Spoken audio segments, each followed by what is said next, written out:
हाँ जी, आयुष्मान द्विवेदी। सर मेरे को अंकोर वाट के बारे में बात करना था, मैं कर सकता हूँ क्या? हाँ, बिल्कुल कर सकते हैं। कर लीजिए अंकुर वाट के बारे में। तो सर आप बोलते हो कि उधर जो बैस रिलीफ्स है, जो आइकोनोग्राफी की गई है दीवार पे, आप बोलते हो कि वो जातक कथाओं की है। लेकिन जैसे कि अब महाभारत में भीष्म को बहुत सारे तीर पड़ते हैं ना, तो वो उधर उस आइकोनोग्राफी में है। तो वो तो मेरे ठीक को है। किसी जातक कथा में नहीं मिला। घाट जातक जो महाभारत का पैरेलल है, उसमें जो कृष्ण के वंश का नाश उसका बात कर रहा है। मेरे को उसका तो कुछ मेंशन नहीं। नहीं, नहीं, आप समझे नहीं अभी तक। अंकोर वाट जो है ना, आपको क्या हम्म, लगता है कि महाभारत आपका है? सर महाभारत वो जो है, बात आपको क्या लगता है कि आपके ब्राह्मणों का है, वैदिक ब्राह्मणों का है? नहीं सर। बोलिए। अगर आप ओके सर, आप मेरे अगर महाभारत आप पढ़ोगे हम्म, तो आपके जब जो ब्राह्मण हैं वो गोरे होते हैं कि काले होते हैं? मेरे हिसाब से तो काले ही होते होंगे या गोरे मिक्स होते हैं। मिक्स नहीं होते हैं। आपके जो ब्राह्मण हैं जो विदेश से अपने को दावा किए हैं कि हम बाहर से आए हैं, जिनका डीएनए भी मिलता है कि बाहर से आए हैं, तो उनको अगर आप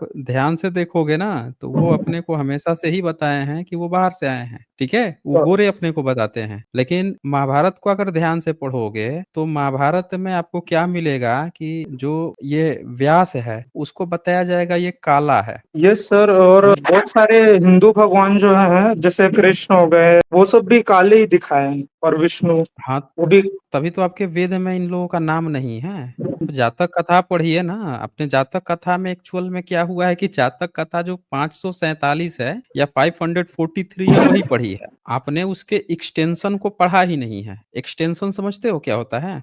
जैसे मिलिंद पन्हो को आप देखो। जब मिलिंद पन्हो दूसरी सदी में चाइना में गया तो वहां पे उसके 3 ही चैप्टर थे। चाइना में क्या 3 ही चैप्टर रह गए, लेकिन भारत में तीसरी सदी के बाद से, दूसरी सदी के बाद से एक्सटेंशन भी हुआ। समझ रहे हैं? हम्म क्या हुआ? हम्म एक्सटेंशन हुआ। तो एक्सटेंशन। भारत में मिलिंद पन्हो 8 चैप्टर में मिलता है और चाइना हम्म में आज भी 3 चैप्टर में मिलता है। और ये एक हम्म किताब नहीं है, ऐसे तमाम किताबें हैं। भारत में जो कथा है दशरथ जातक कथा, वो हम्म। दशरथ जातक कथा कहाँ तक मिलती है कि राम गए थे बोधिसत्व राम, अब वापस लौट आए। सीता उनकी बहन थी, था ना ये? हाँ, ये सब मेरे तो को पता है। तो भाई बहन की शादी होती थी भारत में। भारत के पुराने लोग जो है ना वो भाई बहन में शादी करते थे, ये हकीकत है। फिर इस चीज को थोड़ा थोड़ा डाइल्यूट किया गया, हटाया गया है। बुद्धिज्म ने उसको थोड़ा थोड़ा सा हटाया। आप अम्बस्ट सूत्र पढ़ेंगे बुद्धिज्म की किताब को, तो उसमें एक ब्राह्मण आता है अम्बस्ट डिबेट हम्म करने के लिए बुद्ध से। तो उससे जब डिबेट होती है तो तथागत उसकी वंशावली निकालते हैं और हम्म बोलते हैं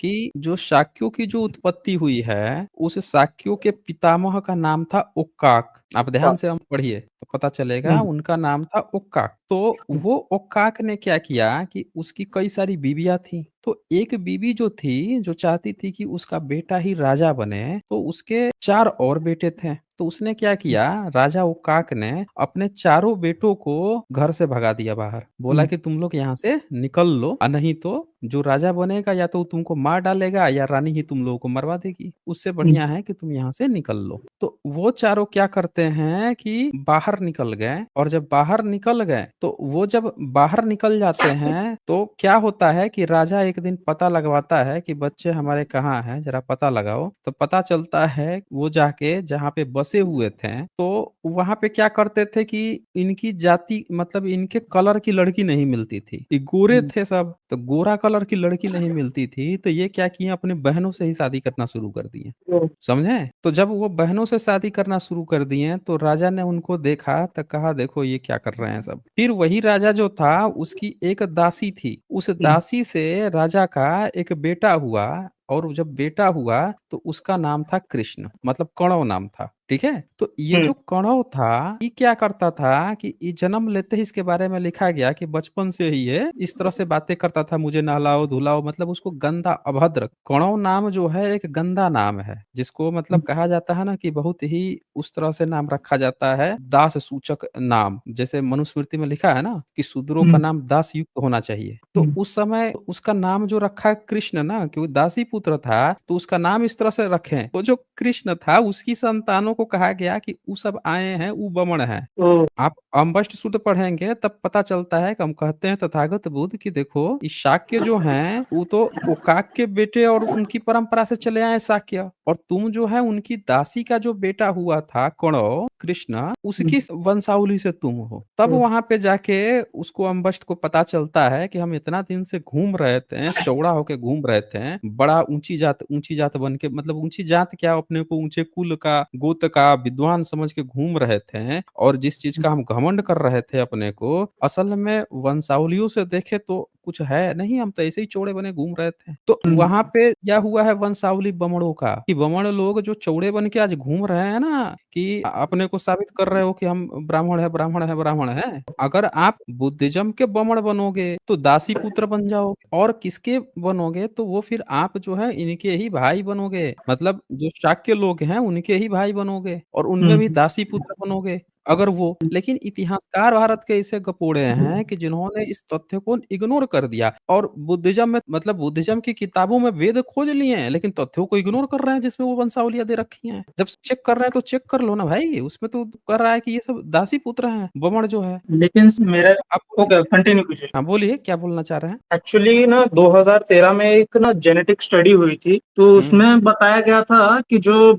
H1 लोग का जो स्टेप्पी जो जीन था जो वहाँ सेंट्रल एशिया से आया था, तो लगभग 1500 या 1000 साल तक बहुत ही एक्सटेंसिवली मिक्सिंग हुआ था। मतलब वो लोग एकदम मिक्स हो रहे थे, ये मिक्सिंग मतलब शादी वादी कर रहे थे एक दूसरे से, और ये खत्म हुआ था फर्स्ट सेंचुरी बीसी या फर्स्ट सेंचुरी सीई में। मेरे हिसाब से तब शायद मनुस्मृति लिखी गई होगी, तो मेरे हिसाब से तो पहले से काफी मिक्सिंग हो रही थी। अब जातिवाद के बेसिस में मतलब जैसे दूसरे से शादी नहीं कर सकते, वो एक सेंचुरी जेनेटिकली ये चालू हुआ। तो आपका उतना मतलब मेरे को वो नहीं लग रहा है जेनेटिक के हिसाब से, क्योंकि देखिए, अब सुनिए आयुष द्विवेदी, पहली हो बात गया। की ये जो जेनेटिक का जो खेल आपको पकड़ाया जाता है उसको आप अच्छे से समझ नहीं पा रहे हो। आप उसको ध्यान से देखो, उसका पहलू होता है ना, किसी भी सबूत का एविडेंस को आप किस तरह से पेश करते हो ये आपके ऊपर डिपेंड करता है। अब देखो, ओके। इसी जो आपने डेटा दिया इसको कैसे व्याख्या इसकी कैसे कैसे हो सकती है। एक इसकी व्याख्या ऐसे हो सकती है कि भारत में पहली दूसरी तीसरी सदी में जैसे ही शक आने लगे जो गोरे लोग थे, कुषाण आने लगे जो कि गोरे लोग थे, फिर हूण आए जिनको व्हाइट हंस ही कहा जाता था, एकदम मिल्की व्हाइट थे सब। तो ये इनके कलर जो हैं ये बिल्कुल डिफरेंट थे भारत के कलर के लोगों से। तो ये क्या करते थे, अपने कलर के लोगों में शादी करते थे, समझ रहे ना। ये इस कारण को वो जेनेटिक स्टडी ये चीज बता रही है कि यहाँ पे आपको इंटरमिक्सिंग शादी नहीं दिखाई दे रही है। क्यों?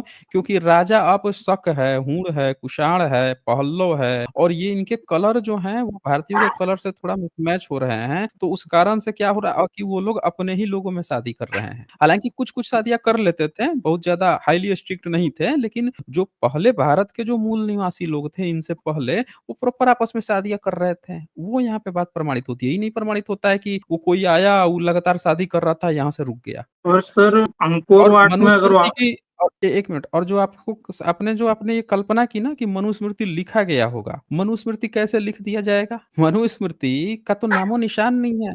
मनुस्मृति तो 10वीं सदी तक भी नामो निशान नहीं है। अलबरूनी आता है, उससे पहले मनुस्मृति का नाम बता दीजिए किसने लिया? न मेगस्थनीज ने लिया, न फाहियान ने लिया, न इत्सिंग ने लिया, ने लिया है, न वो वेनसोंग ने लिया। किसी के समय मनुस्मृति नाम की कोई चीज ही नहीं मिली, ना किसी शिलालेख में मनुस्मृति का जिक्र हुआ, कहीं नहीं मिला। बुद्धिस्ट के इतने सारे मैन्युस्क्रिप्ट मिल गए, इतनी सारी यूनिवर्सिटी मिल गई, भारत से 1200 किताबें लेके गए थे सब, यहाँ से स्कॉलर पढ़ पढ़ के, उन्होंने कहीं मनुस्मृति का जिक्र नहीं किया। तो कहाँ से मनुस्मृति लिख दी जाएगी? आपका कोई धर्म ही नहीं था उस समय। अगर आप ध्यान से पढ़ेंगे ना, देखिए दो चीजें होती हैं। एक होती है कि बैठे बैठे कोई गपोड़ी जो है ओपिनियन बना के एक पैरेलल में आपको कुछ कहानी व्याख्या सुना दिया। एक होता है कि उस समय जो जो ट्रेवलर्स आए थे उन्होंने अपनी आंखों से क्या देखा। जैसे आज की डेट में हिंदू है ना जी, तो कोई भी विदेश से आएगा तो उसको क्या देखेगा कि हिंदू दिवाली मना रहा है, ठीक है। जैसे अलबरूनी भारत में आया तो उसने हिंदू हिंदू चर्चा की कि नहीं की? हाँ। खूब चर्चा किया, क्योंकि उसको दिखा, समझ रहे हैं, उसको वो चीज दिखा।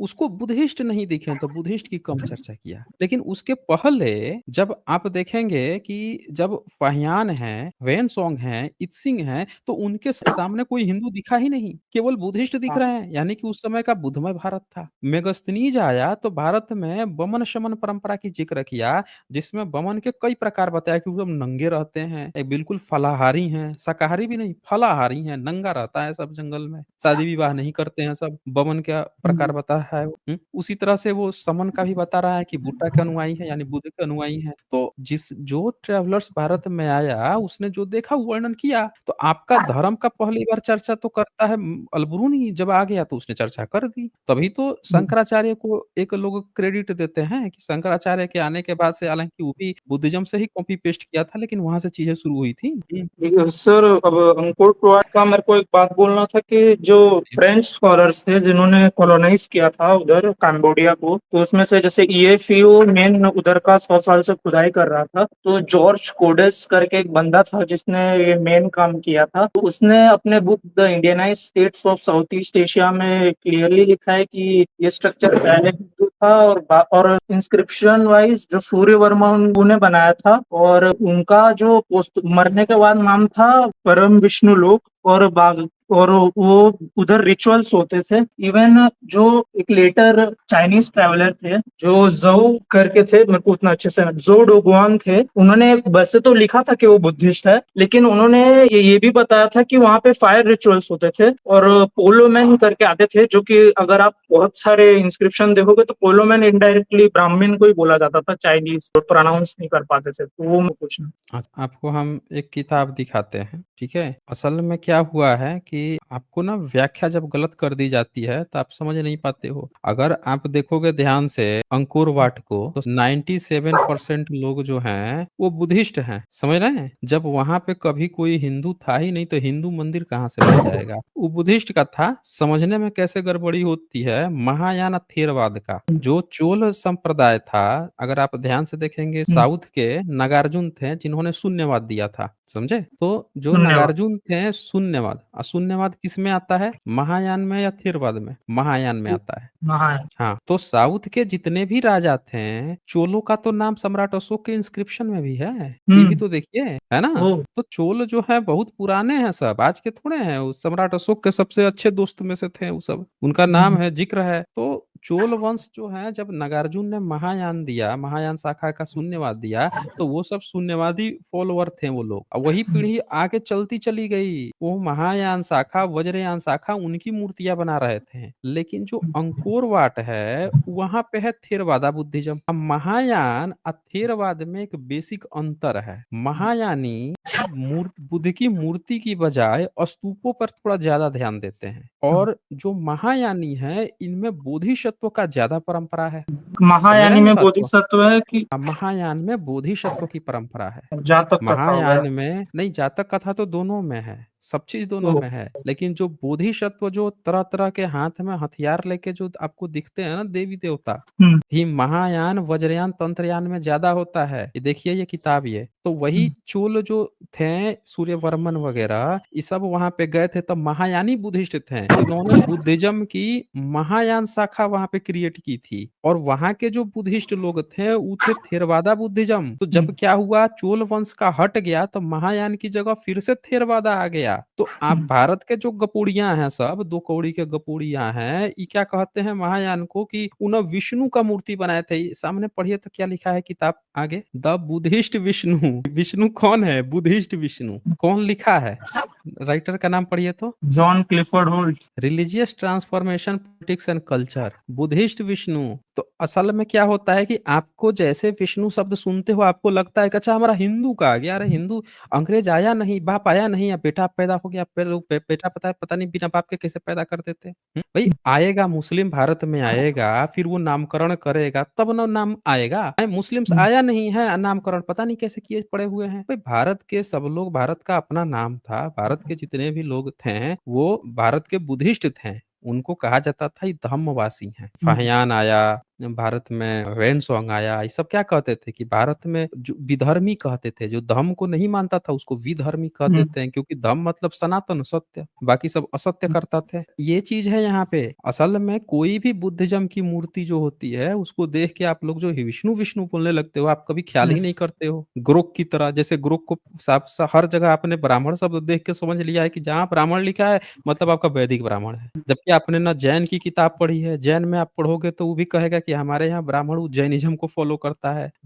हुँ, जो महावीर के वर्धमान के जो विचारधारा को बताता पढ़ाता है उसको हम कहते हैं जैन बमन है ये। उसी तरह हुँ, बुद्धिस्ट में जो बुद्ध के विचार को बताता है उसको बमन कहते हैं। भारत हुँ, में ना मतलब विद्वान था, आप लोगों ने ब्राह्मण मतलब जाति बना लिया और अपनी ओह! जाति का नाम ही ब्राह्मण रख लिया है। अब हुँ। क्या करते हो उस समय के जितने विद्वान थे सब में अपना पिताजी खोजते फिरते हैं। चक्कर तो ये है ना, बोलिए? लेकिन सर मैंने एक चीज़ देखा है जैसा तारा देवी हैं, तो हुँ, वो आप देखोगे तो कभी ना वो वॉयलेंस वगैरह उधर नहीं रहता और जो आप हुँ, टेम्पल्स क्लेम करते हो जैसे एलोरा का कैलाश टेम्पल है और ये अंकोर वाट है, वहाँ तो एकदम जैसे कि महिषासुर जो बैल है, बैल जैसा उसको मारती हुँ, हुए दिख रही हैं वो। तो वो मेरे को नहीं हुँ। समझ जैसे तारा देवी का एक तो मैंने कहानी सुना था कि वो मतलब ऐसे मन से ही उस सामने वाले को वो कर देती है वो। तो मेरे को वॉयलेंस नहीं बना नज़र आता, सिर्फ़ घात जातक में वही घास पड़ के वो ये बन जाता है, उतना ही। आप दशरथ जातक आप देखोगे उसमें भी वॉयलेंस, लेकिन वहाँ पे आप काफ़ी वॉयलेंस देखोगे। अंकोर वाट, कैलाश टेम्पल अगर जाओगे तो वहाँ काफ़ी वॉयलेंस एकदम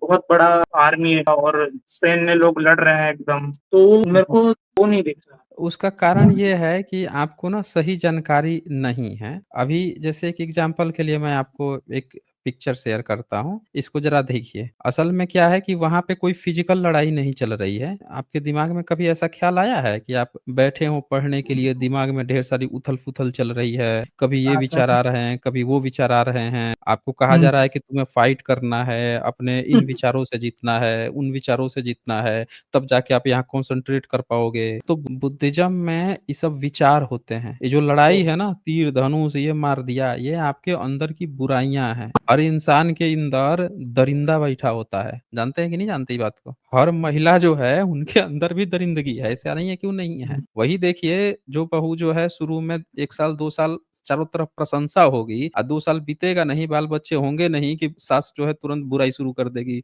अरे! ऐसे कर देती है, वैसे कर देती है। कर दी हैं कि नहीं करती हैं? हुँ। होता है ना? हाँ, शुरू में हाँ, खूब तारीफ़ होता है। अरे! बहुत बड़ी गुणी है, ये हुँ, है, कुछ दिन बाद से ये शुरू हो जाता है। कैसे? उसी तरह से हुँ, एक इंसान है, मर्द है, उनके अंदर क्या होता है? वही मर्द जो है बड़ा अच्छे से माँ से, बहन से पेश आ रहा है दूसरी जगह है दूसरों पर गलत नज़र डालते हुए पकड़ा जाता है। हुँ, समझ रहे हैं? तो हाँ, हर एक इंसान के अंदर क्या होता है? कंट्रोल करना, सेल्फ कंट्रोल करना। तो ये हुँ, जो मनुष्य में ये जो प्रतीकात्मक है बुद्धिज़्म में, ये कंट्रोल करना सिखाते हैं। चाहे वो मर्द हो, चाहे वो महिला हो। आप अपने को कंट्रोल कर लोगे, ज़बान पे कंट्रोल कर लोगे, अपने एक्टिविटी पे, एक्शन पे कंट्रोल कर लोगे, तो आप हर जगह बेहतर होगे, नहीं तो दरिंदगी कहीं न कहीं बाहर निकल ही आएगी। किसी न किसी रूप में हुँ, बाहर निकल ही आएगी। यही कारण है कि जो धर्म को मानते हैं, वो बड़े सीधे-साधे, सही विचारधारा वाले हो जाते हैं। जो नहीं मानते हैं, वो दिन-रात देखिएगा पड़ोसी से झगड़ा हो रहा है, तो घर में झगड़ा हो रहा है, आपस में मारा-पीटी कर रहे हैं, तो इसके लिए झगड़ा कर रहे हैं, उसके लिए कर रहे हैं। क्यों? क्योंकि उनको किसी ने सिखाया नहीं कि आप कंट्रोल भी कर सकते हैं अपने आप को। ना उनके धर्म में हुँ, ऐसी बात है। अब पता चला कि घर में बाप भी जा रहा है, पूजा करके आ रहा है, माँ भी जा रही है, पूजा करने जा रही है, बहू भी जा रही है, बेटा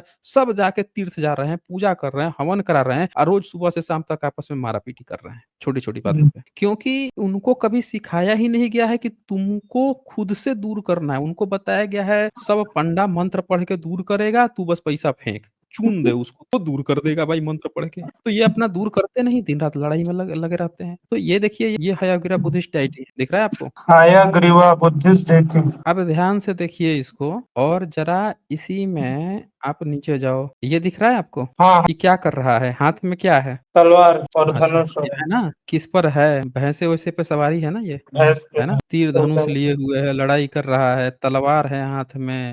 अच्छा तथागत बुद्ध जो हैं, उनको जब प्राप्ति हुई थी, एनलाइटमेंट लैटिन। हुआ था, तो एनलाइटेंड के पहले जस्ट क्या कंडीशन थी? उसमें भी तो मारा जो है वो लेके आ रहा है ना, लड़ाई करने के हुँ, लिए, सेना लेके आ हुँ, रहा है। क्या चीज़ था वो? कि सेना लेके आ रहा है, कभी सुंदर-सुंदर अप्सराएँ जैसे आ रही हैं, कभी कोई भी हुँ, उनको लुभाने आ जा रहा है, कभी मारा-पीटी, कभी ताकि आंधी-तूफान आ मन रहा बंद है। रहे अंदर, बाहर का दुःख वगैरह वो ना दे। वो क्या चीज़ था वो? क्या वो सही में आ रहे थे सब? नहीं, वो मन के अंदर, आपके दिमाग के अंदर की उथल-पुथल है। आपके वो हाँ, माइंड के भीतर जो वेव जनरेशन हो रही है, जो आपके दिमाग को उथल-पुथल कर रही हैं, वो चीज़ था वो, जो उस प में लोगों के समझने के लिए दिखाया गया। हुँ, समझ रहे हैं? एक हुँ, जो मानसिक पीड़ित होते हैं, बहुत सारे जैसे क्लास्ट्रोफोबिया के जो पेशेंट होते हैं, हुँ, उनको क्या होता है कि वो खुद से इमेजिनेशन करने लगते हैं। जो हाँ, मारा का कांसेप्ट है ना, उन वो हुँ, बैठे-बैठे ही अचानक से उनको डर लगने लगेगा, तरह-तरह की इमेजिनेशन करने लगेंगे,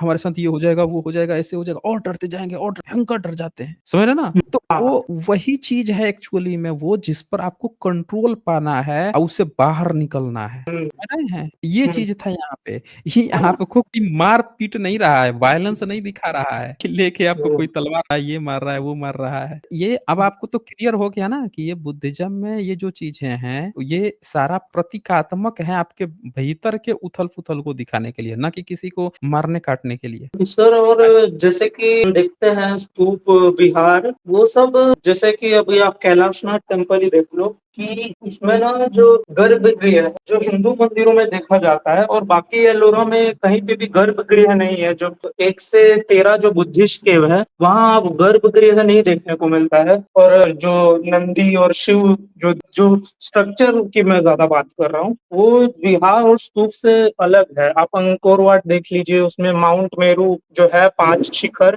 और बाजू में वो क्षीर सागर है। वो तो स्ट्रक्चर वाइज भी ना बिहार और सबसे काफी अलग है वो सब। देखिए, पहले तो एक बात आप समझिए आयुष्मान द्विवेदी कि जो आप सोच रहा है ना गर्भगृह, ये गृह, वो गृह, ये सब बुद्धिज़्म के विकास चरण हैं तरह-तरह के, ठीक है? अगर आप ध्यान से देखोगे तो नंदी नाम कहाँ से आता है? पहली बार नंदी नाम कहाँ से आया था? ये आपको जानकारी शिव है? मतलब मेरे हिसाब से शिव पुराण।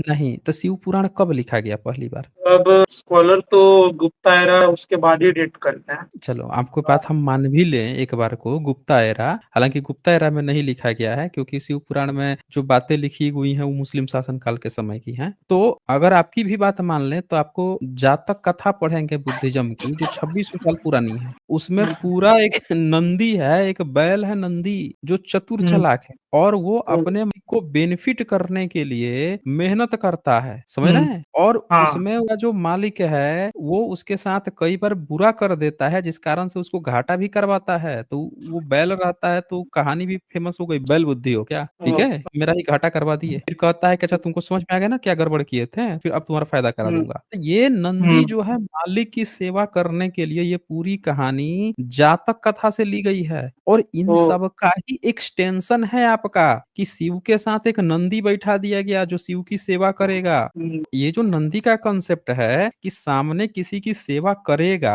अपने मालिक की सेवा करेगा, इसका पूरा का पूरा चीज़ ही कहाँ से आ रहा है? ये आ रहा है बुद्धिज़्म की जातक कथा से। अभी मैंने किया तो था अभी 1-2 स्ट्रीम पहले ही का तो है ये। हाँ, हाँ, जातक शायद कथा आप सीरीज़ देखेंगे मिस आपको कर पता गया। चल जाएगा। हाँ, आपकी जितनी भी किताबें हैं पहले तो एक बात जान लीजिए आपका कोई पुराण नहीं है। भारत में वेन सॉन्ग तक भी कोई पुराण की चर्चा नहीं आई है। इत तक भी किसी पुराण की चर्चा नहीं आई है। और पुराण नाम तो खुद बुद्धिस्ट लोगों का होता था। भिक्षु हुँ, थे, जातक कथा में हुँ, एक भिक्षु थे उनका नाम ही पुराण था। समझ रहे हैं? हुँ, पुराण जो शब्द हाँ, है ना पाली का शब्द है, संस्कृत का हुँ, नहीं है। आपके हुँ, जो किताबों के नाम हैं जैसे वेद, आपने कहा हुँ, कि आपकी किताब का नाम वेद है, लेकिन वेद संस्कृत का शब्द नहीं है बल्कि पाली का है। आपने कहा कि आपकी किताब का नाम पुराण है, पुराण जो है संस्कृत का शब्द नहीं है वो भी पाली का शब्द है। भिक्षु लोगों के नाम पुराण होते थे। आपने कहा कि आपके जो है ईश्वर का नाम महादेव है, जबकि देव, महादेव ये सब बुद्धिस्ट के नाम हैं। बुद्धिस्ट के अभिलेखों में भी मिलते हैं, जातकों में भी मिलते हैं। आपके जितने भी नाम हैं, वो सारे के सारे बुद्धिस्ट से लिए गए हैं। आपका हुँ, रत्ती भर भी भारत में कुछ नहीं है। समझ रहे हैं ना? ये जैसे यहाँ लिखा है ना आपने आयुष्मान द्विवेदी, हुँ, द्विवेदी जो वर्ड है ना, द्वि हुँ, ये हाँ, और ये वेदी, इसमें से जो हुँ, द्वि शब्द लाए हैं, आप ये बाद में लेकर आए हैं। द्वि ओह! संस्कृत का शब्द है, द्वि, लेकिन वेदी जो वेद शब्द है, वो पाली का है। तो हुँ, द्वि, त्रि, ये त्रयी, ये सब संस्कृत आया है, इसीलिए आपका द्विवेदी प्राचीन काल में नहीं मिलेगा। समझ रहे हैं ना? वेद, हुँ, वेदी, वेदिका ये मिल जाएगा प्राचीन काल में, द्वि नहीं मिलेगा क्योंकि ये संस्कृत का शब्द है और बहुत बाद में लाया गया है सरनेम के तौर पे। समझ रहे हैं? हुँ। भाषा विज्ञान से आप सारी चोरी पकड़ लेंगे कि ब्राह्मणों ने क्या-क्या बाद में इजाद किया, क्या-क्या बाद में बनाया है, कहाँ से बनाया है। हाँ, बोलिए। सर संस्कृत मतलब आपके वीडियोस में देखा आप बोलते हैं कि प्राकृत, प्राली फिर संस्कृत, लेकिन हुँ, मेरे को वो नहीं लगता 2 चीज़ों की वजह से। पहला तो हुँ। संस्कृत ज़्यादा कॉम्प्लेक्स लैंग्वेज है और ज़्यादा कॉम्प्लेक्स लैंग्वेज है और जो भाषा है वो टाइम के साथ सिम्प्लीफाई होती है। जैसे कि कौन बोला है? अगर आप कौन बोला है कि सिम्प्लीफाई होता है? जैसे कि हम कौन ऑब्जर्वेशन करते अच्छा, हैं। एक बात बताइए, आप अपने बच्चे को दीजिएगा घर बनाने के लिए, तो वो बहुत कॉम्प्लेक्स घर बनाएगा या आसान-सा छोटा-सा जो बन सकेगा वैसा बनाएगा? मतलब उसके हिसाब से मेरे से ज़्यादा अच्छा बनाने की कोशिश करेगा। आपसे अच्छा बनाने की कोशिश करेगा। तो बताइए कि बच्चा जो है जब उसको भाषा आप बोलना सिखाते हैं, तो बच्चा जो है सिंपल भाषा सिंपल-सिंपल वर्ड बोलता है या शुरू में एकदम कॉम्प्लेक्स वर्ड बोलने लगता है? शुरू में एकदम सिंपल। सिंपल बोलता है, फिर वो धीरे-धीरे सीखता है, कुछ-कुछ हुँ, तोतला बोलता है, फिर जैसे-जैसे एक्सपर्ट होता है तब कॉम्प्लेक्स में जाता है। यानी पहले हुँ, सिम्प्लिसिटी आती है, सिम्प्लिसिटी से जब आप एक्सपर्ट बनते जाते हैं तब कॉम्प्लेक्सिटी आती है। आप उल्टा कर दे रहे थे कि संस्कृत भाषा पहले से ही कॉम्प्लेक्स थी। अरे जब पहले से कॉम्प्लेक्स थी, तो बता दीजिए कि भारत में अभिलेख जितने मिले वो संस्कृत में काहे नहीं मिल गए भाई? जब भारत में वैदिक काल था, उत्तर वैदिक काल था, तो बुद्ध की और महावीर की इन लोगों के वचन ही संस्कृत में होने चाहिए थे, क्योंकि इनसे पहले तो वैदिक काल ना चल रहा था, काल्पनिक वैदिक काल, जिनमें चारों बगल जो है संस्कृत ही संस्कृत था। तो ये अचानक से ये दोनों लोग उतरे, अब पूरी जनता भारत की पाली-पाकित जानती थी, ये भी पाली-पाकित में बोल रहे हैं। ये कितना बड़का हुँ, झूठ फैलाया गया कि उनसे पहले वैदिक काल चल रहा था, उत्तर वैदिक काल, उससे पहले वैदिक काल जहाँ सब चीज़ हुँ, संस्कृत में चलता था, वेद था, हैं? ये दोनों उतर रहे हैं, उनकी माता जो है बुद्ध की माता सपने में बोधिसत्व देख रही हैं। अब ब्राह्मण गपोड़ा जो है इतिहास पढ़ा रहा है कि बुद्ध के माता-पिता वैदिक हिंदू थे। अरे वैदिक हिंदू थे तो बुद्ध का जन्म नहीं हुआ, उनका माताजी सपना बोधिसत्व का देख रही हैं। अबे तुम्हारे कम से हुँ, कम वैदिक का तो देख लेती, अगर तुम्हारा वेद था, वैदिक काल था तो। कहने का मतलब ये है कि आप जहाँ से सोर्स से पढ़ते हैं, तो ब्राह्मणों ने बिना सबूत के, बिना किसी वाजिब सबूत के सिर्फ व्याख्या और ओपिनियन परोस दिया है, जिसके आधार पर आपको लगता है कि शायद वो सही बोल रहे हैं। अब बोलिए आपका इसमें क्रॉस क्वेश्चन क्या है, ताकि मैं दूर कर दूँ? सर मेरे मेरे को 3-4 पॉइंट बोलना था। पहला कि अगर आप यूरोप में देखेंगे तो उधर लैटिन आई, लैटिन काफ़ी स्ट्रक्चर्ड लैंग्वेज थी और फिर लैटिन से इटालियन वगैरह आसान भाषा आई। देखिए सर मैं ये नहीं बोल रहा हूँ कि आसान भाषा पहले होती थी लेकिन वो प्राकृत और पाली नहीं होती थी। इसका मेरे पास एक और ये है कि आप देखोगे प्राकृत और पाली को ना मिडल इंडो आर्यन बोलते हैं। आपको पता है ना उधर सेंट्रल एशिया से आर्यन माइग्रेशन हुआ था। तो जो यूरोपियन लैंग्वेज का इन्फ्लुएंस जो संस्कृत में है वो ज्यादा दिखता है एज अपोज टू पाली और प्राकृत। पाली और प्राकृत रीजनल इन्फ्लुएंस ज्यादा है। अच्छा एक बात बताइए कि अब ये तो आपको पढ़ा दिया, गपोड़ियों ने आपको ये गपोड़ चैप्टर पढ़ा दिया, आपको लगा कि वो सब सही पढ़ा दिए। अब मैं आपसे इसी पर क्वेश्चन करता हूँ, आप ज़रा ध्यान से देखिए। ये बताइए कि भारत में पढ़ने-लिखने के लिए विदेश से लोग आते थे? चाइना से 56 यात्री ह्यूएन लिखते हैं कि मुझसे पहले 56 यात्री पढ़ के गए हैं। मतलब 56 को सिर्फ वो जानते थे। हम्म, 56 यात्रियों को उनके नज़र में 56 यात्री पढ़ के जा चुके थे। ये लोग हम्म, 12-1200, हज़ार-हज़ार, 9-900 किताबें भारत से लेके जाते थे। और ये हम्म, क्या बोलते हैं कि जब भी कोई भारत में आता है, तो सबसे पहले संस्कृत दिया जाता था पढ़ने के लिए और हाँ, संस्कृत पढ़ता था, लेकिन वो संस्कृत किसका था? आपका थोड़े था, बुद्धिस्ट लोगों का संस्कृत था। जैसे कि बुद्ध चरित्र लिखा गया, सौंदर्य नंदन लिखा गया, वो उन लोगों का हम्म, संस्कृत संस्कृत का मतलब आपका आज का क्लासिकल संस्कृत नहीं होता है। कोई भी भाषा जिसको संस्कारित किया गया है, वो संस्कृत कहलाता है। खिचड़ी कहलाता है। खिचड़ी में ऐसा थोड़ा है कि हम्म, आपको दाल-चावल मिला दिया गया वही खिचड़ी है। खिचड़ी में बहुत कुछ आप डाल सकते हैं, सब्जियाँ भी डाल सकते हैं, कुछ भी डाल सकते हैं। तो संस्कृत कोई स्पेशल लैंग्वेज का नाम नहीं है। संस्कृत का मतलब होता है मिक्सचर, किसी चीज़ का संस्कारित किया हुआ। कोई भाषा जो है लेकिन उसको संस्कारित करा हुआ, सिम्प्लिफाइड किया हुआ।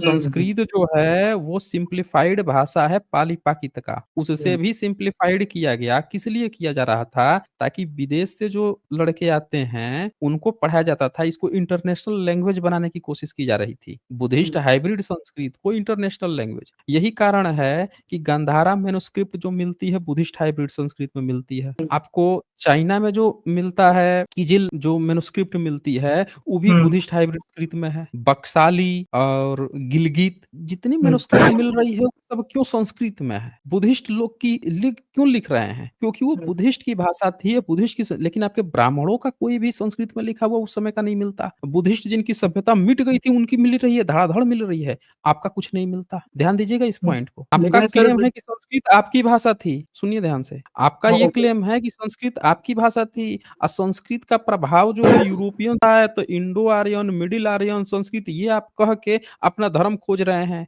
लेकिन आप ये बात पर जोर नहीं दे रहे हैं कि गंधारा में मैन्युस्क्रिप्ट जो मिल रही है, वो उसमें बुद्धिस्ट हाइब्रिड संस्कृत कैसे है? अब बुद्धिस्ट का क्यों है? आपको चाइना में मिल रही है, किजिल केव्स में, स्तूपा में, वो भी बुद्धिस्ट हाइब्रिड संस्कृत में है, वो क्यों संस्कृत में है? इससे ये पता चलता है कि संस्कृत का इंडो आर्यन होना, या कोई भी आर्यन-फार्यन या यूरोपियन, एशियन कुछ भी होने से ये आपका कुछ भी साबित नहीं होता, बुद्धिस्ट का ही साबित होता है वो। कि वो बुद्धिस्ट की लैंग्वेज थी, या बुद्धिस्ट लोग जो है जाते थे देश-विदेश में प्रचार करने, चाइना प्रचार करने चले गए, खोता प्रचार करने चले गए, ईरान, इराक, सीरिया, ग्रीक प्रचार करने चले गए, तो वहाँ की भाषा में यहाँ की भाषा मैच कर रही है, इसलिए आपस में मिल रहे हैं भाषाएँ, इसीलिए इंडो आर्यन है, या जो भी यूरोपियन है, इंडो यूरोपियन है। आपके वेद वैदिक के कारण थोड़े हो रही है। आप हुँ, ज़बरदस्ती एक नकली कॉन्सेप्ट लेके आ गए। नकली एक कॉन्सेप्ट लाया गया कि माइग्रेशन हुआ, ब्राह्मण संस्कृत लेके आ गया। गजब गपोड़ी क कथाएँ हैं। बुद्धिज़्म का प्रचार हो रहा है, बुद्धिस्ट मैन्युस्क्रिप्ट मिल रहा है संस्कृत में। आप ले आते तो आपके ना मैन्युस्क्रिप्ट मिलते हैं, वैदिक का मिलता विदेश से, चाइना से मिलता, खोतान से मिलता, अफ़गानिस्तान से मिलता, वेद वैदिक का, तो समझ में आता कि भैया चलो आप लोग लेके आए हैं। बुद्धिस्ट का ना मिल रहा है, तो उस लैंग्वेज से आपका कुछ भी लेना-देना नहीं है, जिससे आप संस्कृत को आधार बना के अपने को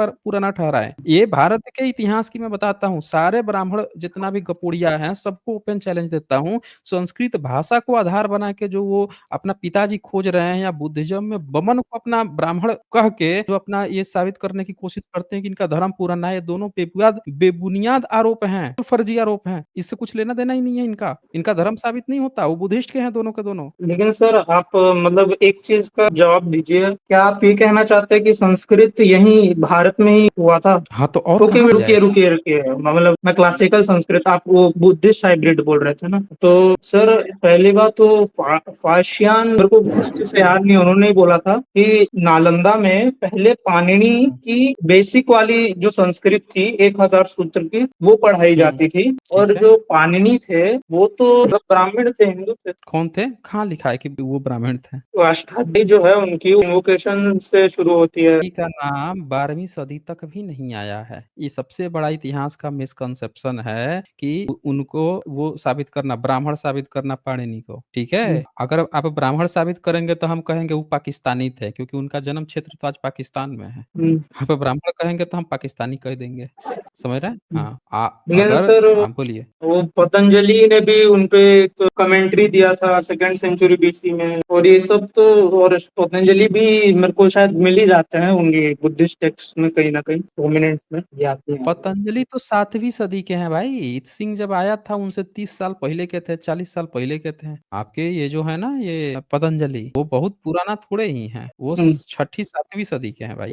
हुँ, ये लिखित सबूत है। ये दे के गए हैं, इत सिंह लिख के गए हैं ये, कि जब आए थे तो हुँ, 30 साल पहले, और ये भी लिख के गए हैं कि संस्कृत भाषा का जितना भी ग्रामर है सब बुद्धिस्ट लोग लिख रहे थे, बना रहे थे। आपका कुछ लेना-देना ही नहीं है। बुद्धिस्ट विश्वविद्यालय में पढ़ाया जा रहा था। अब बताइए, बुद्धिस्ट विश्वविद्यालय में संस्कृत पढ़ाया जा रहा था, अब ब्राह्मणों को नालंदा विश्वविद्यालय का नाम ही नहीं पता है। एक भी बुद्धिस्ट विश्वविद्यालय का नाम नहीं। कैसे? बताइए तो? जब ब्राह्मण को रामायण याद है, महाभारत याद है, वेद याद है, पीढ़ी दर पीढ़ी, जहाँ पे पाणिनि को पढ़ाया जा रहा था वही उसको नहीं याद है, जहाँ पे हुँ, बुद्धिस्ट विश्वविद्यालय थे वही उसको नहीं याद है, जहाँ पे हुँ। संस्कृत पढ़ाया जाता था वहाँ वो याद नहीं है। आपका कोई गुरुकुल भारत में मिला नहीं। कोई ब्राह्मणों का आज तक गुरुकुल मिला? नहीं मिला। बुद्धिस्ट का मिला? तो बुद्धिस्ट के यहाँ पढ़ाया जाता था। यानी आपने उधार ही लिया है संस्कृत बुद्धिस्ट से, आपका नहीं है वो। ना पाणिनि है ले आपका, पाणिनि को तो जबरन आप बाप बनाए घूमते हैं ब्राह्मण लोग। पाणिनि से उसका कुछ लेना-देना नहीं है। कुछ भी लेना-देना नहीं है। बताइए कि पाणिनि की चर्चा किस ब्राह्मण ने की अपनी किताब में? क्या कालिदास ने हाँ, की है? क्या तुलसी ने की है? बता दीजिए। क्या वो सब आर्यभट्ट ने की तो है? कितने भी मतलब ब्राह्मणों का आप नाम ले लीजिए, ज़बरदस्ती आप ब्राह्मण भी बना लीजिए इनको, कहीं आपको पाणिनि की चर्चा ही नहीं मिलेगी। सर पाणिनि की लेकिन चर्चा अल-बरूनी ने किया है, समझ रहे हैं? आप लोगों के यहाँ नहीं है, अल-बरूनी ने किया है।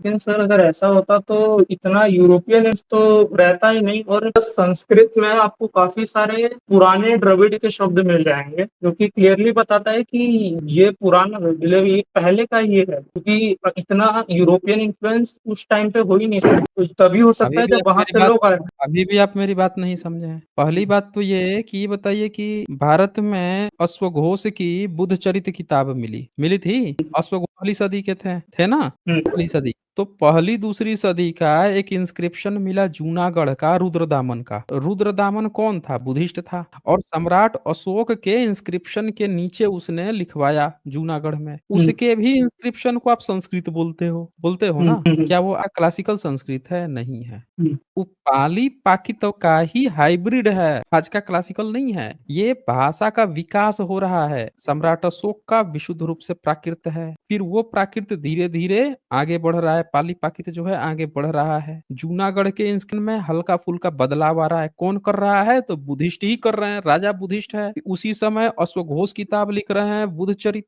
वो भी संस्कृत में है। सौंदर्य नंदन वो भी संस्कृत में है, लेकिन क्या आपका संस्कृत है? नहीं, बुद्धिस्ट। उसी समय गंधारा मैन्युस्क्रिप्ट लिखी जा रही है, किजिल मैन्युस्क्रिप्ट लिखी जा रही है, तमाम मैन्युस्क्रिप्ट लिखी जा रही है, बक्साली मैन्युस्क्रिप्ट लिखी जा रही है। किसमें? संस्कृत में। आपका संस्कृत है, बुद्धिस्ट का है, बुद्धिस्ट मैन्युस्क्रिप्ट है। तो लेकिन भाषा सर का वो तो सम्राट अशोक तक आपका है ही नहीं संस्कृत का। और जब शुरुआत होता है तो बुद्धिज्म का होता है। अब ये देखिए ध्यान से, ये देखिए अलबरूनी 13वां चैप्टर में क्या लिखता है, दिख रहा है आपको? पढ़िए तो जरा क्या लिखा है। व्याकरण और छंद शास्त्र दूसरे शास्त्रों के सहकारी हैं। इन दोनों में से व्याकरण का स्थान व्याकरण को पुस्तकों उनके मत में पहला है। व्याकरण उनकी वाणी तथा युक्ति संबंधी की सूची, नियमों की लिखा है शुद्धि। इन्होंने। अब चलिए मैं पढ़ देता हूँ, सुनिए ध्यान से। अलबरूनी जो है पढ़ा लिखा व्यक्ति था। भारत में कौन सा व्याकरण चल रहा है? क्या लिखता है कि भारत में व्याकरण और छंद शास्त्र दूसरे शास्त्रों के सहकारी हैं। इन दोनों में से व्याकरण का स्थान उनके मत में पहला है। ठीक है, तो व्याकरण उनकी वाणी तथा व्युत्पत्ति संबंधी नियमों की शुद्धि का आईना है। उनके द्वारा वे लिखने और पढ़ने में श्रेष्ठ और अश्लील शैली प्राप्त करते हैं। ध्यान दीजिए क्या कहता है, इसके द्वारा वे लिखने और पढ़ने में श्रेष्ठ और खलित शैली प्राप्त करते हैं। यानी लिखने के लिए व्याकरण जरूरी है, इसी व्याकरण के कारण ही वो शुद्ध रूप से लिख पाते थे।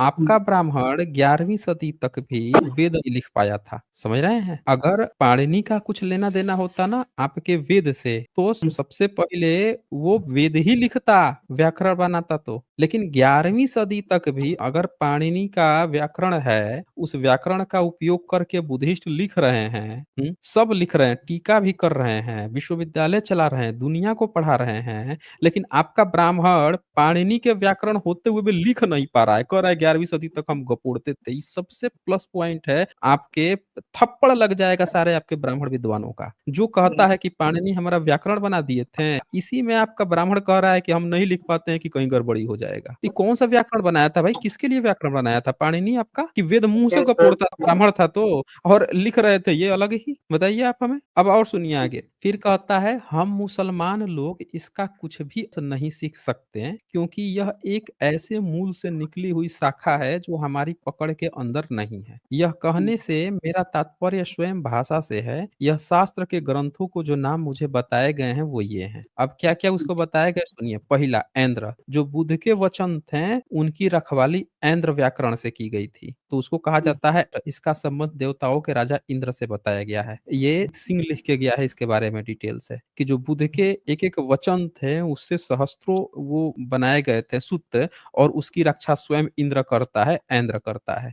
तो एक नंबर बुद्धिस्ट बुद्ध के वचन के लिए। दूसरा, चांद्र, यह चंद्र की रचना है जो कि बौद्ध धर्म का एक भिक्षु था। अब यहाँ ध्यान से देखिएगा, अभी आपका पाणिनि नहीं आया, ऐन्द्र बुद्ध के वो रखने के लिए। दूसरा, चांद्र, ये खुद ही भिक्षु है। तीसरा, साकट, इसका नाम इसके रचयिता के ही नाम पे है। इसकी जाति भी एक ऐसे नाम अर्थात साकाटयान से पुकारी जाती है। ये आपका कहीं ब्राह्मण नहीं लिखा, जिसकी व्युत्पत्ति उसी सब से है। चौथा देखिए, पाणिनि, अपने रचयिता के नाम पर इसका यह नाम है। अब आप देखिए कि चौथा नंबर पर पाणिनि आया। इस पाणिनि से पहले ऐन्द्र बुद्ध के वचन, चल रहे थे, फिर चांद्र जो भिक्षु थे वो भी व्याकरण बना चुके थे, फिर साकट भिक्षु बना चुके थे। चौथे पे पाणिनि आया और अष्टाध्यायी आज आप जो बना के घूम रहे हो, ये अलबरूनी के समय इस किताब का नाम पाणिनि ही होता था। देखिए क्या लिखा है, पाणिनि, किताब का नाम था पाणिनि। अपने रचयिता के नाम पर इसका यह नाम है। समझ रहे हैं ना? किताब का नाम ही पाणिनि था। अष्टाध्यायी इधर आपने मुस्लिम शासन काल या मुगल शासन काल में नाम बनाया है। और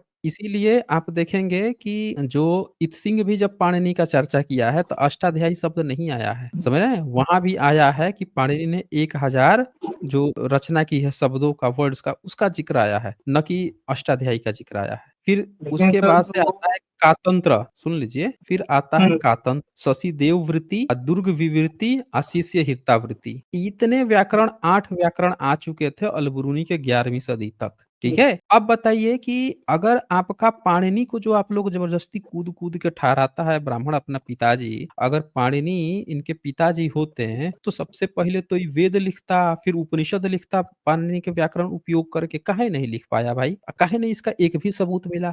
जबकि बुद्धिस्ट लोग को मिल रहे हैं सबूत संस्कृत में। बोलिए। सर पहली बात तो बुद्धिस्ट हाइब्रिड संस्कृत करके कुछ नहीं है। ये क्लेम 100 साल पहले अलेक्जेंडर कनिंघम ने इसको डिम किया था कि बुद्धिस्ट हाइब्रिड संस्कृत नहीं है। और जो आप बोल रहे हो मेरे हिसाब से आप शायद ये भी वो जो अभी ब्राह्मी के जो स्क्रिप्ट मिले अभी हैं। अभी आप समझे नहीं मेरी बात को। बुद्धिस्ट हाइब्रिड संस्कृति आज के लोगों ने नाम दिया है। वो इसलिए नाम दिया है कि कुछ लोग कंफ्यूज हो गए थे संस्कृत में। संस्कृत का मतलब समझते थे ब्राह्मण का संस्कृत। तो उसने जानबूझ के वहाँ पे नाम लिखवाया बुद्धिस्ट हाइब्रिड। और हाइब्रिड इसलिए नाम दिया क्योंकि वो संस्कृत नहीं है। पुराने जितने भी इंस्क्रिप्शन मिले हैं, कोई भी संस्कृत नहीं है। चाहे वो जूनागढ़ का हो, चाहे वो आपके वहाँ का हो, जो घोषाणडी अभिलेख हो, जिसको सब बाप बनाए घूम रहे हैं, जिसमें गज शब्द है। अब पूरे ऋग्वेद में कहीं गज शब्द नहीं है। समझ रहे हैं ना? उसमें जो भाषा शैली है वो आपके संस्कृत की भाषा शैली नहीं है। समझ रहे हैं? लेकिन सर बताइए घोषा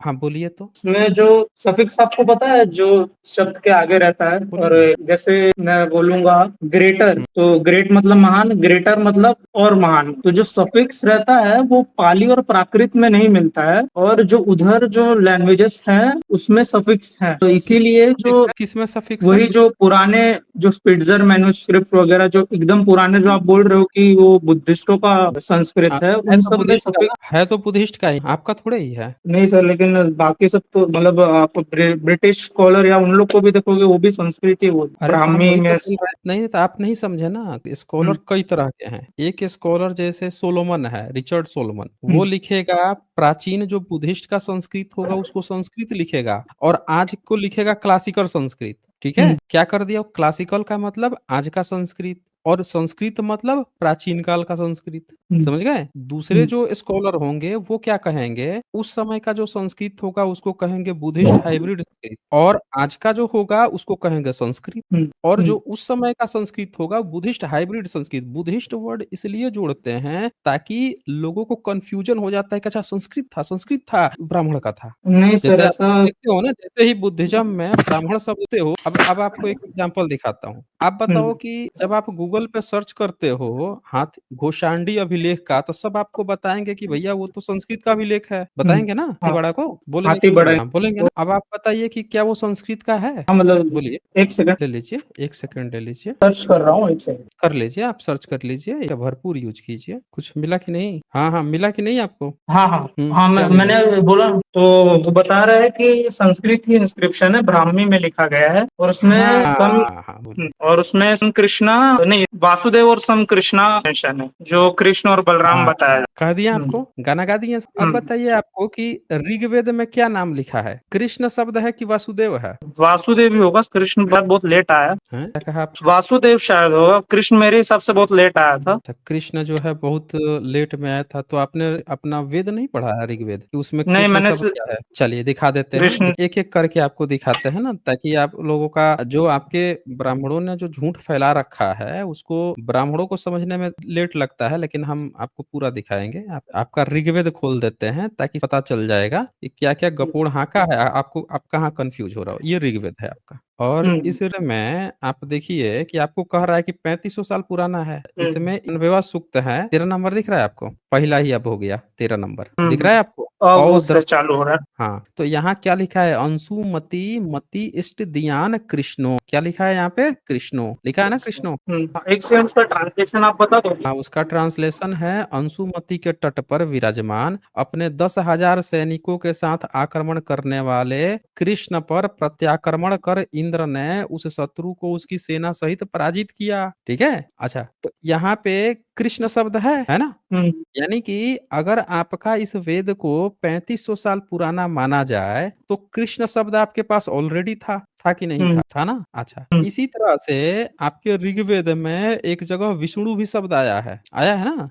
तो आपके पास कृष्ण भी शब्द है, आपके पास विष्णु भी शब्द है। हालांकि वो विष्णु आपका ये वाला विष्णु नहीं है, लेकिन शब्द है विष्णु, राम भी शब्द है दोनों आपके अलग। पास है। हाँ है, तो हम्म बताइए आप हमें कि जब इंस्क्रिप्शन लिखवा रहा था तो लिखने वाला जो क्या बेवकूफ था क्या, गधा था क्या, गोबर गोमूत्र खा के बैठा था क्या कि उसको पता नहीं था कि कृष्ण है तो कृष्ण नाम लिखे, वासुदेव लिखवा रहा है? जो जातक कथा में वासुदेव है उसका नाम लिखवा रहा है? बोलिए, अब इंस्क्रिप्शन देखिए, उसमें तो आपके पास अगर वेद आपका पुराना है और घोषांडी अभिलेख में आप कृष्ण बलराम खोज रहे हो, वासुदेव को जबरदस्ती आप कृष्ण बताने का प्रयास कर रहे हो और कृष्ण आपके पास था, तो यहाँ पे कहाँ लिखा हुआ है बताइए तो? कृष्ण कहाँ लिखा हुआ है बताइए तो? ये जैसे लिखा अगर है तेना, स्क्रीन पर शेयर कर दिया मैंने, क्या लिखा हम्म है? तेना गजायनेना, गजा, गज शब्द आया है, हम्म गजायना। और क्या लिखा है? पराशरी पुत्राना, पराशरी पुत्राना, और एस ए सा, फिर खत्म है। आगे लिखा है भगवा, क्या लिखा है? भगवा। भगवा लिखा है, भगवान नहीं लिखा है। भगवा शब्द जानते हम्म हैं क्या है? भगवा पुराण हाँ, मतलब नहीं पता। हैं? भगवा मतलब आपने बोला भगवान नहीं है ना? नहीं, भगवा पाली में क्या मतलब होता है? धम पद पढ़े हैं? नहीं, धम्मपद में नहीं पढ़ा हूँ, पता है मेरे को एट फोल्ड पाथ में होते हैं बाकी। भगवा शब्द आता है, ठीक है? धम्मपद में भगवा शब्द आता है। ये देखिए, ये क्या हम दिखाते हैं अभी, आप लोगों को हम्म संस्कृत बता दिया इंस्क्रिप्शन है, अब भगवा शब्द आया। अब मैं आपको ये शेयर करता हूँ, जरा देखिए तो भगवा का क्या मतलब होता है। ये पढ़िए, अभी आपका सारा कंफ्यूजन दूर होगा। देखिए तो पाली में भगवा शब्द का अर्थ भगवान या भाग्यवान है, दिख रहा है? क्या यह संस्कृत शब्द भगवान, क्या लिखा है? हम्म शब्द भगवान संस्कृत में भगवान हो जाता है। एक्चुअल हम्म जो क्या है? भगवा, भगवा मतलब भगवान, तो भगवान कब हम्म होगा? प्रीत में भगवान हो गया। अब पाली में भगवा है, वहां क्या लिखा हुआ? अच्छा, आगे क्या लिखा है? भगवा। ठीक है, जो बौद्ध धर्म में बुद्ध जैसे महान पुरुषों के लिए इस्तेमाल होता है, दिख रहा है आपको? किसके लिए वापस प्रयोग? बोलिए। बुद्ध, बौद्ध धर्म में बुद्ध जैसे हम्म महान के लिए इस्तेमाल होता है भगवा। किसके लिए होता है? महान बुद्ध के। पुरुष का। हाँ, बुद्ध के लिए प्रयोग किया गया है भगवा। चूंकि आपके किताबें संस्कृत में है तो वहां सीधे सीधे भगवान भगवान लिखा गया है। अब बताइए कि उस इंस्क्रिप्शन को, घोषांडी इंस्क्रिप्शन को दिखा के आपको बताया जा रहा है संस्कृत का इंस्क्रिप्शन है, हमने दो शब्द उसमें दिखाया, एक तो हम्म गज जो आपके पूरे ऋग्वेद में कहीं नहीं है, और दूसरा हमने आपको जो दिखाया वो दिखाया भगवा शब्द, जो कि पाली का शब्द है और डेडिकेटेड शब्द है बुद्ध के लिए। अब बताइए उस हम्म अभिलोक कौन गपोड़िया है जो आपको संस्कृत प्रचारित कर रहा है? और सारा इतिहासकार, डीसी सरकार तक भी कंफ्यूज है, कह रहा है डुप्लीकेट है, लिख रहा है एक जगह कि डुप्लीकेट है, लेकिन कह रहा है सब लोग संस्कृत कह रहे हैं। अब बताइए, यहाँ शब्द आया है भगवा, तो भगवा हम्म शब्द आया है, ये तो पाली का शब्द हो गया ना, तो आपका संस्कृत का इंस्क्रिप्शन कैसे हुआ भाई? गज भी पाली का और भगवा भी पाली का। और दूसरा हम्म बात, वो शब्द यहाँ वासुदेव में ए गायब है, वह है वसुदेवा भयम। तो चलो वासुदेव हमने मान भी लिया, तो यहाँ कृष्ण आपके पास पहले से अगर वेद में है तो यहाँ कृष्ण लिखता, फिर लिखा है उसके पहले समकृष्णा वसुदेव। समकृष्णा का क्या मतलब है? भगवा का है लिखा। इससे ये, इसीलिए ये जो लिखावट थी, इनको कहा गया बुद्धिस्ट हाइब्रिड संस्कृत, न कि संस्कृत, क्योंकि इसमें जो शब्द हैं बुद्धिस्ट के शब्द हैं। अब समझ में आया इसको बुद्धिस्ट संस्कृत क्यों कहा गया, बुद्धिस्ट हाइब्रिड संस्कृत क्यों कहा गया? क्योंकि बुद्धिज्म के पाली पाकित के जो शब्द हैं, जो बुद्धिस्ट किताबों में जो शब्दावलियां पाई जाती हैं, वो इंस्क्रिप्शन में थे, इसीलिए क्या कहा गया, मेरे समझे? को एक और और चीज सर्च करनी है, आप एक सेकंड रुक जाओगे क्या? एक कर मतलब एकदम जल्दी। कर लीजिए। पूरा सर्च करके आइए। एक-एक चीज़ मैं आपको यहाँ पे दिखा रहा हूँ, एक पॉइंट क्लियर कर रहा हूँ कि इतिहास के जितने भी अच्छा इस इंस्क्रिप्शन को अच्छे से अच्छा जो गपोड़िया है, सब संस्कृत का इंस्क्रिप्शन बोलता है। लेकिन कोई भी माई का लाल जो है, इनके शब्दावलियों पर गौर नहीं किया कि पाली की शब्दावलियाँ भीतर कैसे भरी पड़ी हैं भाई इंस्क्रिप्शन में। अगर तुम्हारा संस्कृत का है तो जितना जो सर्च करना है वो कर लीजिए, क्योंकि हमारे यहाँ हम पूरा समय देते हैं। एक कोई गपोड़ी बोल रहा था कि आपके चैनल पर ना आप समय नहीं देते हैं, हम जानते हैं म्यूट कर देते हो। नहीं, हमारे यहाँ किसी को म्यूट नहीं किया जाता। अगर आप तमीज़ में, तहज़ीब में जो डिबेट्स के नियम है उसका पालन करोगे, हम पूरा मौका देंगे भाई, मौका ही मौका देंगे। हमारे यहाँ पूरा भरपूर मौका दिया जाता है। मिला आपको कुछ? हाँ जी। अच्छा ये सर्च कर रहे हैं, कर लीजिए, सर्च कर लीजिए। मैं आपको ये बता दूँ कि जब मनुस्मृति लिखा गया तब भी आपके पास गज शब्द नहीं था। मनुस्मृति में 2-3 जगह आपने हाथी का प्रयोग किया, लेकिन हाथी के लिए गज का प्रयोग नहीं किया। आपने देखा क्या पुत्राना भी है ना उधर? हाँ, है। हाँ, तो जो हाँ। आना है ना, वो पुत्र का हुँ। लॉन्ग फॉर्म है और केस एंडिंग है, वो सिर्फ संस्कृत में ही पाया जाता है, वो पाली प्राकृत में नहीं तो हमने आपसे कब कहा कि ये बुद्धिस्ट हाइब्रिड संस्कृत हमने कब कहा कि नहीं है? हमने ये थोड़े कहा कि आपका ये इसमें संस्कृत नहीं है या संस्कृत का इन्फ्लुएंस नहीं है। हमने क्या पाया। कहा? बुद्धिस्ट हाइब्रिड संस्कृत इसीलिए तो कहा गया कि ये जो संस्कृत है ये बुद्धिस्ट लोग डेवलपिंग में चल रहा था, बनाया जा रहा था। ये और इसीलिए बुद्धिस्ट के शब्द भी आ रहे थे और जो संस्कृत बन रही थी, जो रूप परिवर्तन हो रहा था, वो भी आ रहा था। कंप्लीट संस्कृत नहीं था। कंप्लीट संस्कृत का इंस्क्रिप्शन पहली बार कब मिला है भारत में? बताइए तो हमें। भारत में पहला बिल्कुल क्लासिकल संस्कृत जिसके सारे के सारे वर्ड्स गुप्ता काल में भी क्लासिकल संस्कृत नहीं मिला है। ये बात आपको पता है? गुप्त वंश में जिन इंस्क्रिप्शन को दिखा के लोग संस्कृत संस्कृत बोलते हैं, उसमें भी पाली के शब्द मिलते हैं। जैसे कुमार श्रीगुप्त लिखवा रहा है। श्रीगुप्त जो है वो इंस्क्रिप्शन लिखवा रहा है और उसमें भी क्या लिखा हुआ है? सीरी शब्द आया हुआ है। वो भी दिखा देता हूँ मैं। आप देख लीजिए ना, गुप्त काल में भी नहीं मिल पा रहा है। सारे सबूतों को आप आए हैं डिस्कशन करने, तो एक-एक सबूत पर हम चर्चा करेंगे ना। ये देखिए, ये गुप्त काल का इंस्क्रिप्शन दिख रहा है आपको? और इसमें ये कुमारगुप्त है, जिसको लोग कहते हैं कि हिंदू राजा था। ये अपना इंस्क्रिप्शन नीचे लिखवाया है, राइट साइड में थोड़ा बोल्ड कर दिया है। नीचे पढ़िए तो क्या लिखा है? महाराज श्री कुमार। गुप्तस्य। यहाँ पे सीरी लिखवाया, श्री नहीं लिखवाया, सीरी लिखवाया। सीरी जो शब्द है अगेन ये पाली का शब्द है। श्री जो होता है ना, श्री शब्द, ये संस्कृत में लिखवाया जाता है। संस्कृत में जितना आप देखेंगे तो सब लिखेंगे श्री, समझ रहे ना? लेकिन पाली में सीरी लिखा जाता है। तो इन गुप्ता काल के भी जो राजा जिनको आप हिंदू बोल रहे हो, तब भी आपका क्लासिकल संस्कृत नहीं पैदा हो पाया था। आपका जो संस्कृत जिसको आप कह रहे हो, वो भी नहीं पैदा हो पाया था। तब भी संस्कृत जो है बुद्धिस्ट के ही इन्फ्लुएंस से पाली पाकित को मिला के लिखी जा रही थी। क्या लिखा गया है? महाराज श्री कुमार गुप्त। अब बताइए आप कि कैसे आप साबित करोगे कि आपका संस्कृत में रामायण लिख दिया था? रामायण का तो बड़ा प्यूरिफाइड क्लासिकल संस्कृत है, जो मुस्लिम शासन काल में जो संस्कृत है वो वाला है। कैसे आपका संस्कृत में चला रहा था भाई, जब उस समय नहीं ये सब सर, रामायण और महाभारत को एपिक संस्कृत क्लासिफाई किया जाता है, क्योंकि वो दोनों और मतलब कि बहुत टाइम से लिखा गया था, जैसे 500 साल वगैरह उसमें लिखा गया था, तो चेंजेस काफी दिखते हैं। ये कह रहे हैं कि पहले उसको पाली-पाकित में लिखा गया, फिर बुद्धिस्ट नहीं हाइब्रिड पहले लिखा गया,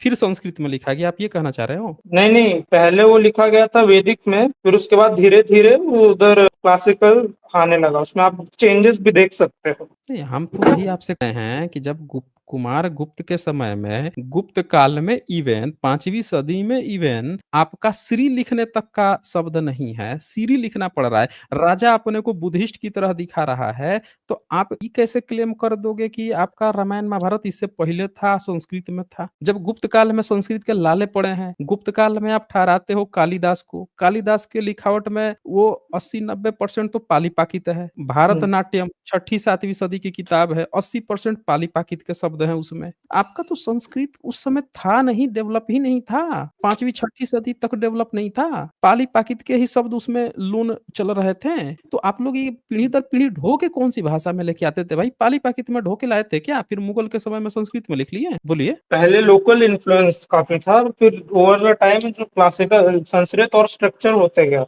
हम कह रहे हैं कि ई राजा को तो आप हिंदू राजा ना ठहरवा रहे हैं। ये तो कम से कम लिखेगा तो श्री लिखवाएगा ना, ये तो संस्कृत में लिखवाएगा ना, ये काहे पाली में लिखवा रहा है? आप कह रहे हो संस्कृत अभिलेख है या शब्द उसमें के पाली पाकित के हैं, ये कैसे हो रहा है? कॉमन लोगों को दिखाने के लिए होगा। जो कॉमन लोग कॉमन थे वो लोग तो लोगों पाली को प्राकृत ही, आप अगर देखोगे कॉमन तो को दिख के लिए होता ना तब पाली पाकित में ही लिखवा देता, बुद्धिस्ट हाइब्रिड में लिखवाने की क्या जरूरत थी बताइए? अगर कॉमन लोगों को लिखवाना होता, सम्राट अशोक को जब ग्रीक लोगों को दिखवाना होता था ना तो द्विभाषीय लिखवा देते थे, एक भारत की भाषा में, भारत की लिपि में, एक जो है ग्रीक लिपि में लिखवा देते थे। द्विभाषीय अभिलेख मिले हैं उनके, दो दो भाषा में, एक ही चीज दो दो भाषा में, कि उधर के लोग उस भाषा में समझे। कुषाण काल क्या करता था, एक साइड में धम्म लिपि इस्तेमाल करता था और दूसरे साइड में ग्रीक लिपि इस्तेमाल करता था ताकि दोनों लोग समझ जाए। ये टेक्निक थी भाई भारत में।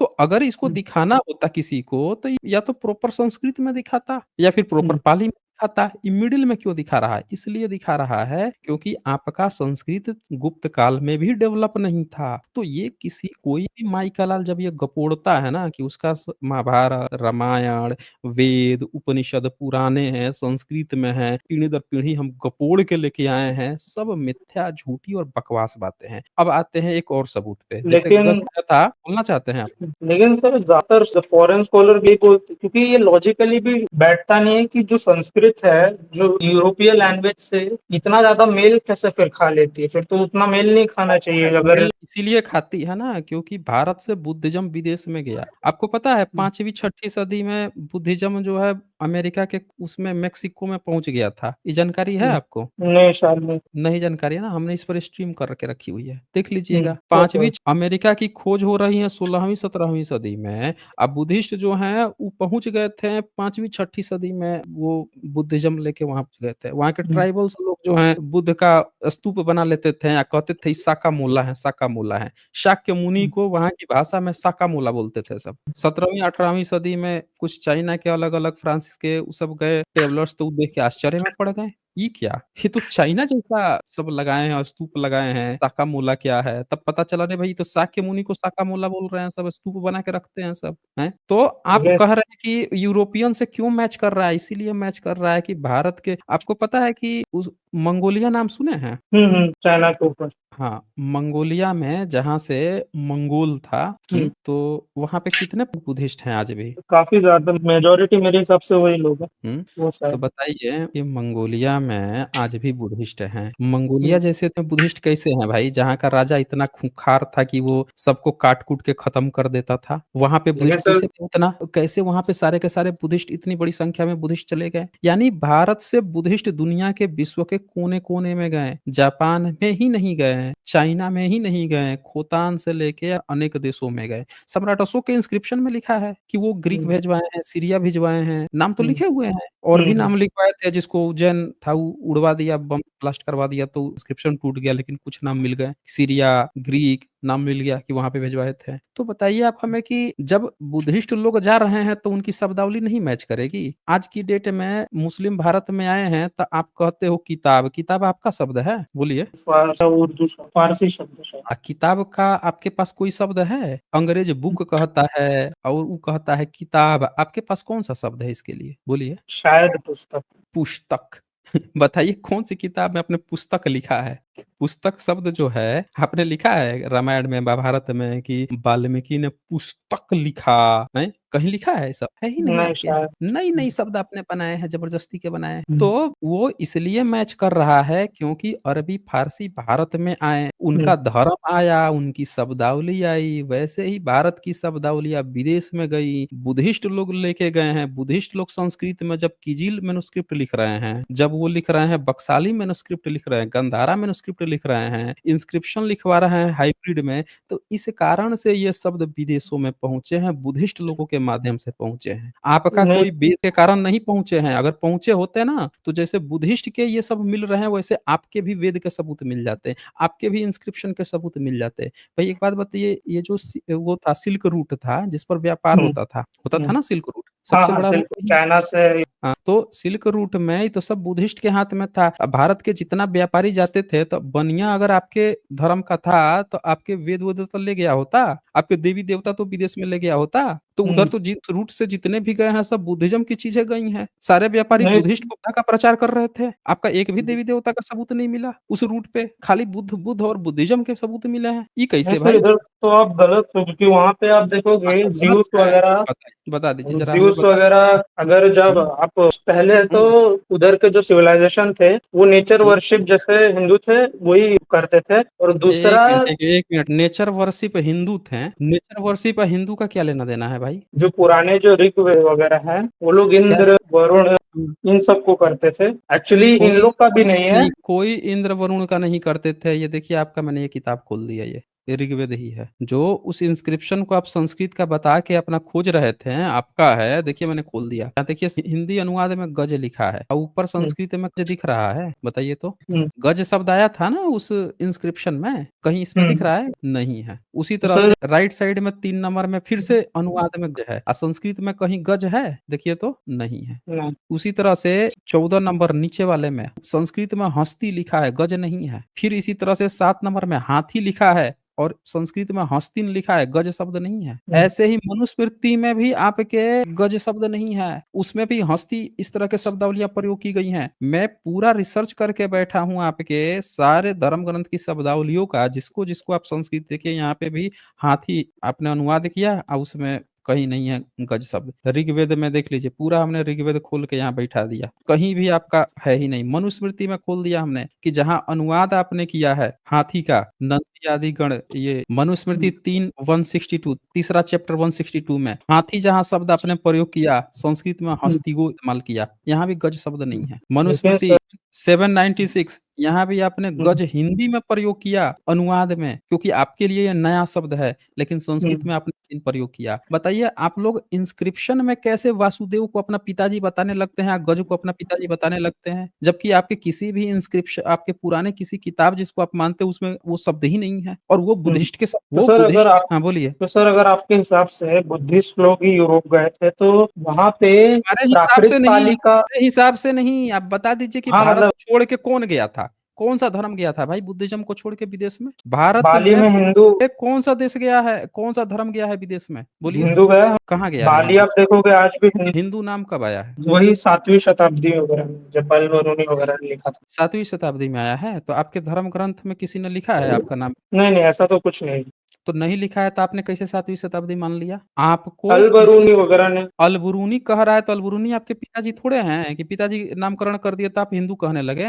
वो ना कह रहा है, आप थोड़े कह रहे हैं। बोलिए। लेकिन वही आप मतलब जो भी है वो गया तो है ना बाहर। नहीं गया है ना, वो नहीं गया है। बाली वाले लोग ऐसा क्यों कुछ अपने आप को मान गए? क्या मान गए? बाली वही बता आपको पता है, कब मान गए? वही बता दीजिए कब मान गए? शायद 13वीं शताब्दी में जब उधर इधर 13 से जो, शताब्दी में सबूत दिखा दीजिए 13वीं शताब्दी में। बाली लोग अपने को हिंदू बोल दिए। भारत के लोग 19वीं सदी में अपने को हिंदू बोले हैं, बाली में 13वीं सदी में हिंदू बोल दिए हैं। बड़ा गजब के आप इतिहास लेके आते हैं आयुष्मान द्विवेदी। देखें अरे यहाँ तो पे क्या-क्या आप गलत किए हैं, सुनिए ध्यान से। पहले देखिए 2 बातें, पहली बात कि हुँ, आपका कोई भी पुराना इंस्क्रिप्शन नहीं मिला, आपका कोई पुराना ग्रंथ नहीं मिला। संस्कृत की बात आई तो जो संस्कृत का पुराना जो सबसे इंस्क्रिप्शन जिसको आप लोग बोलते हैं, वो बुद्धिस्ट का निकला, बुद्धिस्ट की शब्दावली थी। आपके किताब में वो शब्द कहीं नहीं इस्तेमाल है। कृष्ण इस्तेमाल था, इंस्क्रिप्शन में लिखा था वासुदेव, अब बुद्धिस्ट की किताब में वासुदेव है। बुद्धिस्ट की किताब में गज है, आपकी किताब में हस्तिन है, आप उसमें लिखा था यानी बुद्धिस्ट से वो मैच कर रहा था शिलालेख, आपकी किताब से भी नहीं मैच कर रहा था। तो हुँ, कहीं से भी आपका भारत में कोई भी न लिखित प्रमाण मिल रहा है, ना संस्कृत में आपकी कोई किताब मिल रही है, ना आपके कोई पुरातत्व प्रमाण मिल रहे हैं, कुछ हुँ। भी आपका यहाँ सबूत मैं नहीं। यहाँ मेरे को आपके बस पास 2 क्या बात है कहनी है। आपके पास मैं बताता हूँ क्या है। आपके पास बस ऊपर हवा-हवाई बात है, बाली के लोग अपने को हिंदू के कहते हैं, इंडोनेशिया के लोग क्यों हिंदू कह रहे हैं, अभी क्यों हिंदू कह रहे हैं। अरे भैया हिंदू अंग्रेजों के समय की शब्दावलियाँ हैं। भारत में 19वीं सदी में सावरकर अपने किताब लिख के हिंदुत्व में प्रमोट कर रहा है कि हम सबको अब हिंदू कहना चाहिए। हुँ, प्रमोट कर रहा है कि हमको हिंदू कहना चाहिए। दयानंद सरस्वती किताब लिख के गाली दे रहा है कि हिंदू नहीं कहना चाहिए। आप कह रहे हैं कि बाली में 13वीं सदी में हिंदू बन गए। यहाँ 19वीं सदी में मारा-मारी चल रहा है कि हिंदू कहा जाए कि नहीं कहा जाए ब्राह्मण में। लेकिन बाली के लोग अभी अपने आप को हिंदू बोलिए। बोलते हैं ना, बाली के अभी लोग अभी अपने, भारत के बहुजन अपने को हिंदू बोल रहे हैं। भारत के बहुजन हुँ, नहीं बोल रहे हैं क्या आज की डेट में? कितने साल से बोल रहे हैं? 50, 60, 70 साल से? 100 साल से? हुँ, तो हुँ। बोलने से क्या जाता है? 50 साल में, 100 साल में कोई कुछ भी बोल सकता है। चले मैंने बहुत समय दिया आपको। चले, बहुत समय दिया आज आपको। लेकिन इससे ये आप कहीं भी नहीं साबित कर पाए हैं कि आपका कोई भी पुराना धर्म था, गुप्त काल में भी आप अपना क्लासिकल संस्कृति या अपना धर्म स्थापित नहीं कर पाए। उसकी भी शब्दावलियाँ बुद्धिस्ट की शब्दावली निकली। यानी आपका संस्कृत गुप्त काल तक भी डेवलप नहीं था। आप लोगों के पास केवल हवा-हवाई बातें हैं। कभी संस्कृत को दिखा के पिताजी बताओगे, कभी बुद्धिस्ट में बमन को दिखा के पिताजी बताओगे। हकीकत ये है कि आपके पास एक सिंगल सबूत नहीं है जिसको सॉलिड एविडेंस कहते हैं कि आप लोग अपना अस्तित्व साबित कर सको।